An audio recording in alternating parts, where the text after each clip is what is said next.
Welcome you all to Edsaarthi. So guys, today we are starting another new series at our YouTube channel, Mains Best Practices. समझाता हूँ मैं इस idea के बारे में and how it can be very helpful to your preparation.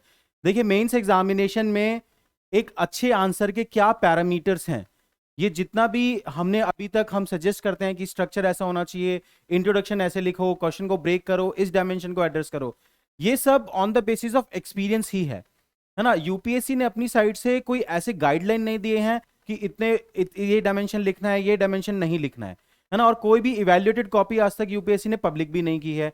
So always there is a subjectivity की what does it mean to write a good answer for the UPSC mains examination. उस subjectivity को overcome करने के लिए we are starting this new series, mains best practice MBP. क्या idea है ये, इस सीरीज में हम क्या करने वाले हैं? देखिए, जितने भी 2021 के मेंस एग्जामिनेशन के टॉपर्स हैं उनकी कॉपीज मैं यहाँ पे पिक करूंगा और उनकी कॉपीज में टॉपर्स की कॉपी में एनालाइज करूंगा और बताऊंगा कि क्या क्या एलिमेंट थे जो इस कॉपी से आप पिक कर सकते हो, है ना. तो वैरायटी ऑफ टॉपर्स हम लेंगे, वैरायटी ऑफ पेपर्स देखेंगे, जीएस 1 2 3 4 ऐसे, है ना. तो इस सीरीज में this is our purpose, toppers copy analysis. तो स्टार्ट करते हैं आज की वीडियो में, देखते हैं कौन से टॉपर की हम कॉपी लेने वाले हैं. देखिए, सबसे पहले this is the result of the HRT, you already know about that. आगे चलते हैं.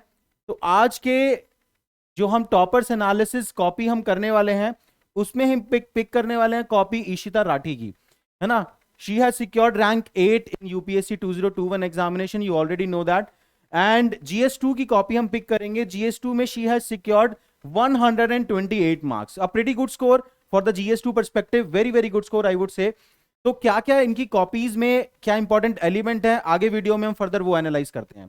देखो, this is the GS two test जो ईशिता ने लिखा था हमारे मेंस मेंटरशिप प्रोग्राम 2021 में, है ना. She was the part of our mains mentorship program. तो this is the test copy of that. You can check out the details. Traditional evaluation, not the mentor call evaluation. तो एक एक question देखते हैं. अब हम 5 क्वेश्चन पिक किए हैं मैंने, है ना, क्योंकि एनालिसिस के लिए सारे 20 के 20 क्वेश्चन की रिक्वायरमेंट नहीं है.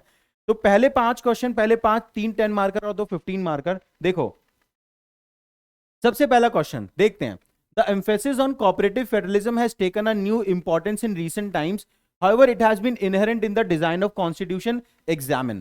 देखो, सबसे पहले मैं आपको एक चीज नोटिस कराना चाहूंगा कि how she had underlined all the keywords while reading the question. तभी तो आप अच्छे से स्ट्रक्चर बना पाओगे ऐसे का. Cooperative federalism, new importance, recent time, inherent in the design of the constitution and examine पे, है ना, उन्होंने अच्छे से सर्किल किया है. तो it is very very important कि क्वेश्चन का एग्जैक्ट डिमांड आप समझो. ठीक है, पहले ये चीज समझ में आई. दूसरा देखिए, इंट्रोडक्शन. देखो, एक इंट्रोडक्शन इन्होंने इस डायरेक्शन में दिया है अबाउट द इंडियन फेडरलिज्म. तो एक ब्रीफ इंट्रोडक्शन आपको यहां पे देना पड़ेगा, ठीक है ना. India is an asymmetric federal structure which necessitate cooperation to ensure national integration and development. In this context, cooperation between center state and state has become crucial. Very brief introduction. लोग elaborative introduction देने लग जाते हैं कि B are Ambedkar ने ये बोला था इंडियन फेडरलिज्म के बारे में, etcetera etcetera. Very brief introduction she has given. ठीक है, आगे देखते हैं. अब देखो, एक चीज और मैं दिखाता हूं आपको मेंस बेस्ट प्रैक्टिस में. देखो, ये क्वेश्चन 2 डायमेंशन पूछने वाला है. 2 डायमेंशन क्या है?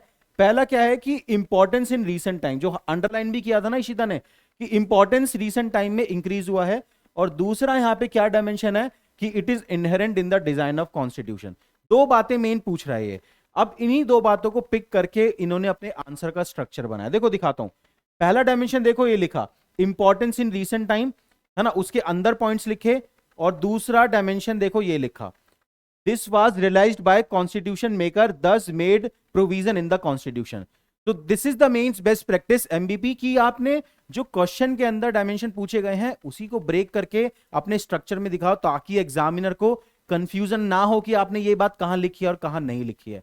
समझ में आया? ठीक है, तो देखो, सीधे सीधे उन्होंने 2 डायमेंशन में क्वेश्चन को ब्रेक कर दिया, कोई कथा ज्यादा एलैबोरेट नहीं करी और उनके अंदर पॉइंट लिखे. ठीक है, देखो, पहला इंपॉर्टेंस इन रीसेंट टाइम. तो यहां पे बता दिया कि स्टेट के बीच में कुछ कॉन्फ्लिक्ट आ जाता है. अगर म्यूचुअल कॉन्फ्लिक्ट आ जाए 2 स्टेट के बीच में, है ना, तो बहुत ज्यादा जरूरत होती है कोऑपरेटिव फेडरलिज्म की, 2 स्टेट साथ में मिलकर चले, है ना. फिर बेस्ट प्रैक्टिस शेयर करने के लिए, मतलब मान लो कि दिल्ली ने एयर पोल्यूशन को काउंटर करने के लिए कोई अच्छी स्ट्रैटेजी लेके आया, तो same strategy should be utilize by Lucknow as well, है ना. तो मान लो ये भूमि प्रोजेक्ट है कर्नाटका का, यहां पे इन्होंने वो एग्जाम्पल लिख दिया. एक और सेकंड चीज नोटिस करो, शी इज नॉट इलैबोरेटिंग जो भी वो सेंटेंस लिख रही हैं। To resolve mutual conflict, keyword में बात चल रही है ना। टू शेयर बेस्ट प्रैक्टिस, और नीचे दे दिया एग्जाम्पल, एक्सप्लेन नहीं किया, एग्जाम्पल से सब्सटैंशिएट किया। समझ में आया? ठीक है ना। जैसे यहाँ पे इंटरस्टेट रिवर वाटर डिस्प्यूट का एग्जाम्पल दे दिया, यहाँ पे भूमि प्रोजेक्ट कर्नाटका का एग्जाम्पल दे दिया। आगे देखते हैं। उसके बाद स्टेट और जितना क्वेश्चन को हो सका सब डायमेंशन में ब्रेक किया।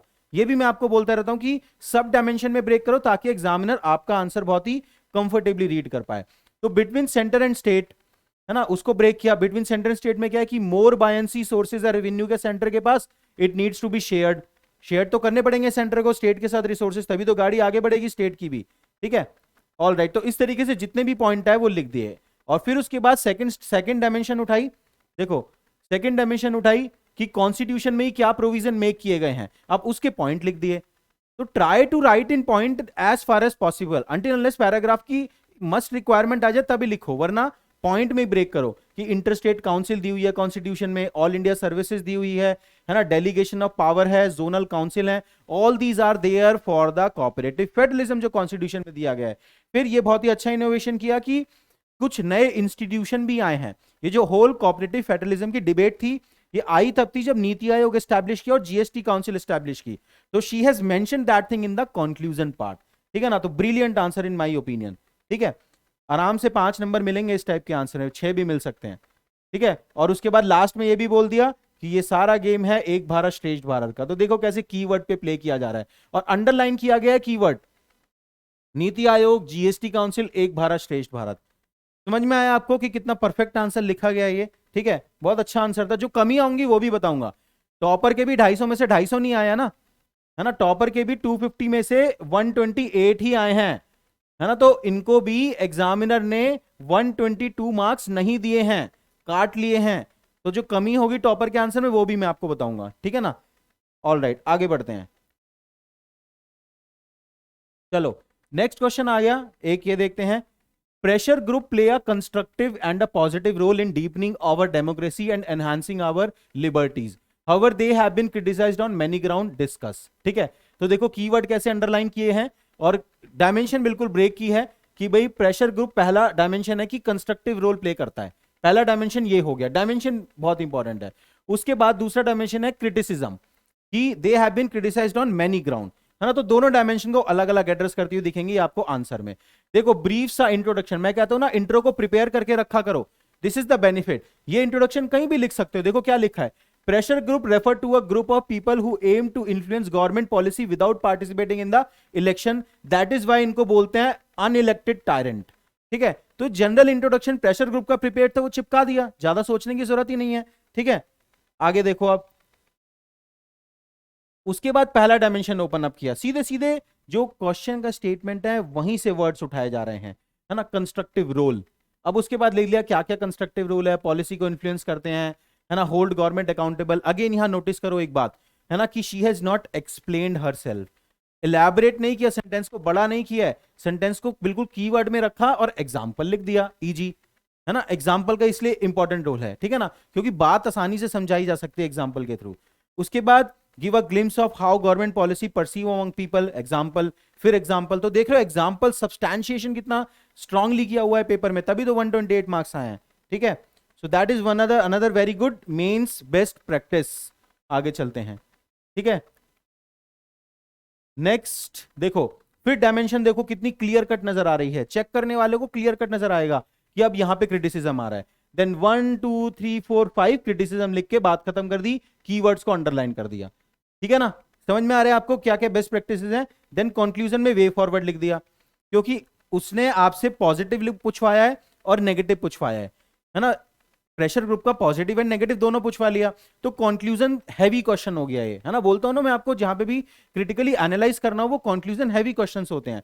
तो वे फॉरवर्ड क्या है यहाँ पे, ठीक है ना, उसको उन्होंने एक्सप्लेन कर दिया। वे फॉरवर्ड क्या है, देखो क्या लिखा, simple, their role should be recognised but must not guide government decision under pressure, and government को प्रेशर में नहीं आना है, कॉन्स्टिट्यूशनल मोरालिटी सुपीरियर है, not that of a good conclusion I would say, but still एक conclusion यहां पे देना जरूरी है क्योंकि पॉजिटिव नेगेटिव दोनों पूछा गया है। ठीक है, आगे बढ़ते हैं। समझ में आया ये क्वेश्चन?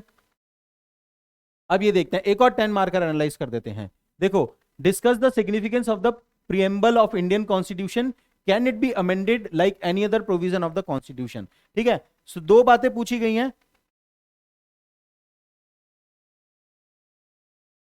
तो पहली बात क्या पूछी गई कि सिग्निफिकेंस क्या है इंडियन कॉन्स्टिट्यूशन का, और क्या उसको हम अमेंड कर सकते हैं। तो देखो, एक प्रिपेयर्ड इंट्रोडक्शन मैडम ने यहां पे लिखा, according to Nana Palkhivala preamble is the identity card of the Indian constitution, prepared well template Laxmikanth में आपको मिल जाएगा। फिर उसके बाद पहला डायमेंशन देखो कैसे बॉक्स में करा, इंपॉर्टेंस ऑफ प्रिएम्बल पूछा है ना उसने, significance, significance right is the right word actually, है ना, तो सिग्निफिकेंस ऑफ द प्रिएम्बल होना चाहिए था। फिर वहां पे सारी बातें लिख दी गई, है ना, पॉइंट फॉर्म में, क्या सिग्निफिकेंस है, केशव नंदा भारती में कोर्ट ने कुछ बोला, मिनर्वा मिल में कुछ बोला, सोवरेन पीपल के लिए कुछ बोला, है ना, डेमोक्रेसी के लिए कुछ बोला, तो पॉइंट वो तो आप रिप्रोड्यूस कर सकते हो। ठीक है, उसके बाद देखो फिर नेक्स्ट आ गया अमेंडेबिलिटी, अमेंडेबिलिटी भी बोला था ना, दूसरा डायमेंशन यही था कि अमेंड हो सकता है नहीं हो सकता है कॉन्स्टिट्यूशन, तो अमेंडेबिलिटी के पॉइंट बताते चले गए 1 2 3 4, है ना, ऑल दो एक दो पॉइंट और लिखे जा सकते थे। ठीक है, फिर उसके बाद कंक्लूजन लिख दिया, जनरल कंक्लूजन कि प्रिएम्बल जो है ऑब्जेक्टिव रिजोल्यूशन जो था हमारा, जो नेहरू जी ने पास किया था, है ना, उसका रिफ्लेक्शन है, तो उसको हमें अच्छे से फॉलो करना चाहिए, उसका इंपॉर्टेंस टाइप का कुछ बता दिया। समझ में आया? ठीक है, अब एक दो क्वेश्चन और देख लेते हैं। देखो, ये 15 मार्कर है, इसमें एक एरर दिखाऊंगा मैं, एक एरर दिखाऊंगा मैं, है ना, क्योंकि कमियां भी जाननी जरूरी है।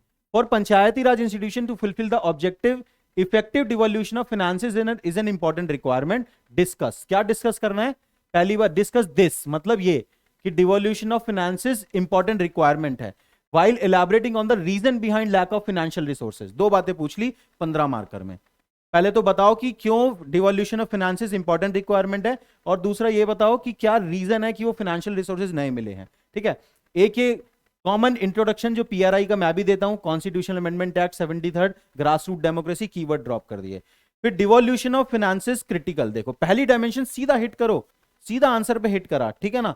अब उसके बाद क्यों क्रिटिकल है वो एक्सप्लेन करते चले गए, 1 2 3 4 पॉइंट, देखो पॉइंट्स में कितना लिखा जा रहा है, क्योंकि मैक्सिमम कंटेंट ड्रॉप किया जा सकता है पॉइंट में, in line with principle of subsidiarity, keyword underline किया, एक्सप्लेन ही नहीं किया, है ना, एक्सप्लेन करने की रिक्वायरमेंट नहीं होती। ठीक है, उसके बाद एक एग्जांपल, ये मैंने भी वैल्यू एडिशन ट्रिक में मैं अपने कोर्स में बताता हूं कि ऐसे करके एग्जांपल को केस स्टडी एक बॉक्स में बना के लिख दो, पहले भी मैंने यूट्यूब पे शेयर किया है, तो she is following the same thing, Kerala is the example जो मैं अपने कोर्स में बताता हूं। ठीक है, उसके बाद नेक्स्ट आगे देखो, reason behind lack of financial resources, दूसरी डायमेंशन यही थी, बॉक्स में लिखी, रीजन लिखे और आगे बढ़े। ठीक है ना, समझ में आया, रीजन लिखे और आगे बढ़े। अब यहां पे क्योंकि टाइम शॉर्ट था, may be that is why she cut shorted the answer, मेरे ओपिनियन में इसमें आधे पेज का, हाफ पेज का आपको यहां पे सॉल्यूशन भी लिखना चाहिए, है ना, हाफ पेज का सॉल्यूशन भी लिखो कि किस तरीके से प्रॉब्लम को ओवरकम किया जा सकता है। समझ में आया, दिस विल ऐड 1 और 2 mark in your answer as well. ठीक है, तो ये हो गया। एक लास्ट क्वेश्चन और देख लेते हैं, एक लास्ट क्वेश्चन और देख लेते हैं, इंपॉर्टेंट लर्निंग मिलेगी आपको यहाँ पे।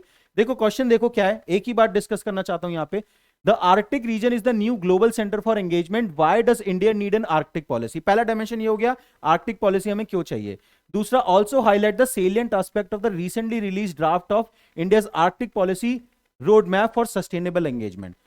अब यहां पे जो दूसरा डायमेंशन है कि रिसेंटली रिलीज ड्राफ्ट, किसी को याद नहीं था यार उस पॉइंट ऑफ टाइम पे, ये क्वेश्चन जब हमने टेस्ट में दिया था तो हम प्रेजेंस ऑफ माइंड चेक करना चाहते थे इंसान का, कि प्रेजेंस ऑफ माइंड वो कितना अच्छे से लगाता है। Despite not knowing this thing, कि क्या पॉलिसी ड्राफ्ट होगा, कुछ जनरल बातें ईशिता ने अपने आंसर में लिखी जो मैं आपको दिखाना चाहता हूं, है ना। तो देखो पहला डायमेंशन तो सॉर्टेड है, इंट्रोडक्शन लिखा इन्होंने, है ना, और इंपॉर्टेंस ऑफ आर्कटिक रीजन, मतलब क्या रीजन है कि इंडिया के आर्कटिक पॉलिसी होना चाहिए, वो इंपॉर्टेंस में बता दिया, है ना। तो जो भी इसका इंपॉर्टेंस है आर्कटिक रीजन का, that is the reason why India must have an Arctic policy, right. ठीक है, तो वो सारे पॉइंट तो हो गए। What I wanted to discuss was the second part, कि अब इंडिया का क्या ड्राफ्ट आर्कटिक पॉलिसी है। ठीक है, तो ये जो ड्राफ्ट आर्कटिक पॉलिसी है इंडिया का, है ना, इसमें देखो कुछ जनरल बातें लिखी कि रूल बेस्ड एंगेजमेंट होना चाहिए सब स्टेक होल्डर का, है ना, मल्टीलेटरलिज्म का रिस्पेक्ट करो, कंसेंसस बेस्ड अप्रोच करो। आई थिंक इसमें लास्ट एक चीज मिस हो गई, एक पेज आई थिंक गायब हो गया, मैं बताता हूं आपको क्या था, कि multilateralism, rule based engagement, general बातें लिखे कि पंचशील की अप्रोच को, mutual benefit for all, humanity, peace, stability, इस टाइप का अप्रोच इंडिया आर्कटिक में अपना रहा है। तो जब आपको नहीं आता तब आप जनरल बातें लिख सकते हो, क्योंकि खाली छोड़ने का कोई फायदा नहीं है। ठीक है, तो आई होप आपको समझ में आया हो। If you want to download this PDF, तो नीचे टेलीग्राम ग्रुप का लिंक दिया हुआ है, यू कैन ज्वाइन दैट, ठीक है ना। टेलीग्राम ग्रुप पे आप डाउनलोड कर सकते हैं, दिस इज आवर वेबसाइट, है ना, सारथी.com, वहां भी आप कांटेक्ट कर सकते हैं। चलिए, thank you very much, I hope आपको समझ में आया हो इस मेंस बेस्ट प्रैक्टिस सीरीज में हम क्या करने वाले हैं, है ना। I will come up with another topper marksheet, Shubhankar Pratyush Pathak rank 11, उसका आंसर हम इवैल्यूएट करेंगे नेक्स्ट वीडियो में। If you like this video then do comment below so that I know कि हाँ और भी कॉपीज आप चाहते हैं मैं टॉपर्स की इवैल्यूएट करूं, ठीक है। चलिए, thank you very much, all the best.